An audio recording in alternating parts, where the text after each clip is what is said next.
সাবেক আইজিপি বেনজির আহমেদের অবৈধ লেনদেনের বিষয়ে প্রাথমিক প্রমাণ পাওয়া গেছে বলে জানিয়েছেন দুর্নীতি দমন কমিশনের আইনজীবী এম খুরশিদ আলম। রোববার বিচারপতি নজরুল ইসলাম তালুকদারের নেতৃত্বাধীন হাইকোর্টের দ্বৈত বেঞ্চে সাবেক এই পুলিশ প্রধানের অবৈধ সম্পদের বিষয়ে প্রতিবেদন দাখিল করে দুদক। পরে দুদক আইনজীবী জানান, দুদক কর্মকর্তারা বেনজিরের বিষয়ে সন্দেহভাজন লেনদেনের বিষয়টি অনুসন্ধান করছে, পাশাপাশি দেশের বাইরে আরও কিছু আছে কিনা সেটিও খতিয়ে দেখা হচ্ছে।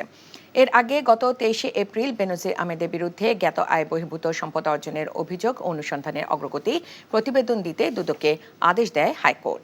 অনুসন্ধানের অগ্রগতি 2 মাস পর হলফনামা আকারে আদালতে প্রতিবেদন দাখিল করতে বলা হয়।